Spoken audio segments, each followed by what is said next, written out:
Hi everyone. So it's been a little while, but let's not focus on that. Let's focus on the fact that I'm doing a video right now. Um, so I've watched a ton of films lately, and I just haven't been able to record anything on it, but I'm going to record a lot tomorrow, hopefully. Sometime within the coming week, I'll be recording a lot and uploading it, and what I want to do, I think it'd be a lot of fun. October is coming up, and I am the biggest Halloween fan, movie horror junkie ever. So the fact that Halloween is coming up in October, well, at the end of October, but October is the month of Halloween. It's not just one day, you can celebrate it all through the month. I think there's, a bunch of channels that do a whole month showing of horror movies, usually cult classics and stuff like that. So, what I want to do is, for the rest of my movie reviews until after October, is just review horror movies or suspense thrillers, mysteries, stuff like that. Something that could be in those categories of giving a great sense of a thrill, of some kind of suspense or fear or something like that. That's what I want to do. And a lot of it is also probably going to be bad B-film horror movies. Maybe not scary, but they still fall under the category of horror for the B-film territory.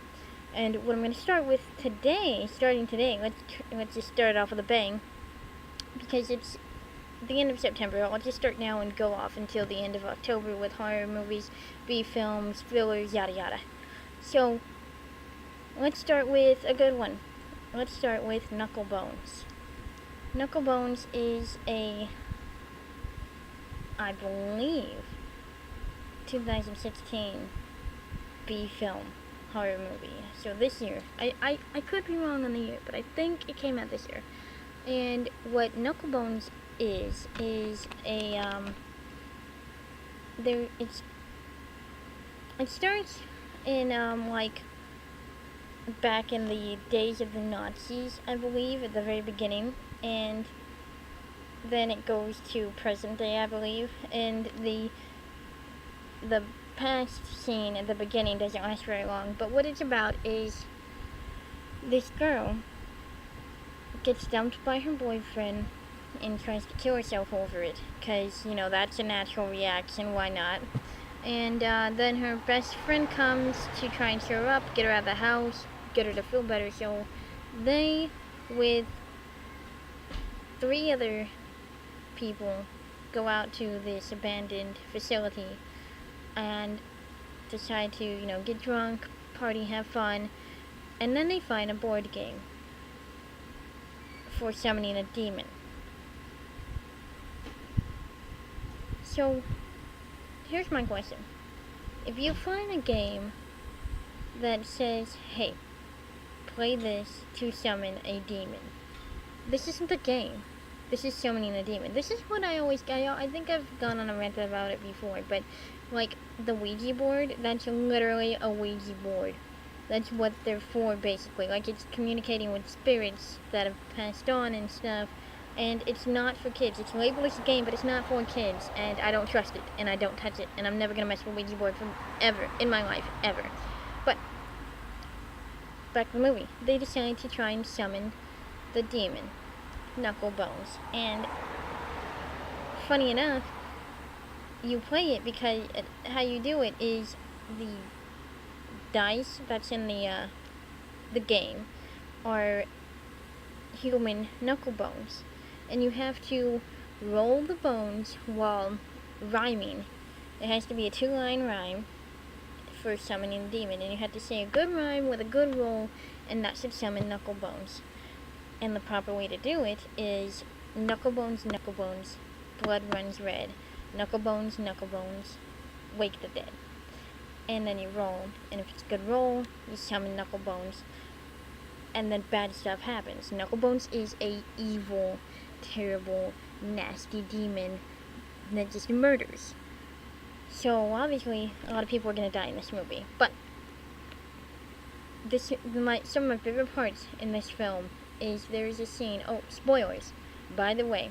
If you haven't seen it, that was just the telling you of what the movie's about. I'm going to tell you a little bit about what happens in the movie now. So if you don't want to hear that, you might want to turn this off. Because there is a scene, and fair warning, spoilers, like I said.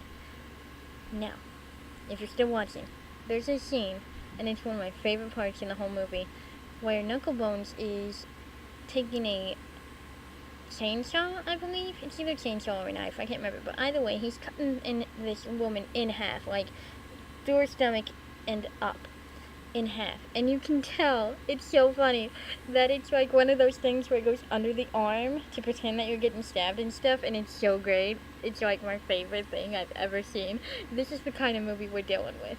However, apart from that, there is there's a lot of blood in this, but it's so great how fake it is. Like, you can tell. There are things that happen to the characters in this movie that are so fake, and it's hilarious. It's so good. Like, that's what's fun, is you can't tell if this is the movie that, like, wanted to be taken seriously, or if they're like, this is a low-budget film with terrible, terrible acting. Let's make it funny. So, and it gets a lot of points from me towards it in favor, because it is hilarious whether it meant to be or not. And even though it doesn't have the best acting, and it's very fake looking, the ending brings it all together. The ending is perfect and surprising. Like, it has a major twist that you wouldn't see coming ever. And that's what I love about it. I know I've said this a lot, but my favorite film are ones that have a really good twist. And it's fun to try and guess the twist. And what's fun about this movie is that you don't see it coming. I didn't even know this movie was going to have a twist. And then I saw it at the end, and it blew my mind. So, you know what? Knucklebones, for all its faults, has really good points to it too. And, you know, if you're in the mood for a really bad B film that could turn out to be really good and really fun, it's really fun to watch anyways, no matter how bad it is. So, if that's the kind of thing you're into, Knucklebones is a really good watch. And, so, you know what? I think, honestly, I really want to give it a 7 out of 10. Because, again, terrible acting, terrible fake gore scenes, great ending, hilariousness throughout, and it's just a fun, good film. So, I'll give it a 7 out of 10 for Knucklebones, and you should check that out. It's really good, and I'm going to have a bunch more coming really soon for this wonderful, fun binge of upcoming Halloween fun that I'm going to have. So I hope you enjoy it, and I hope you look forward to the next video. I had fun making this one, and I'll have fun making the next ones. So, yeah, thanks for watching.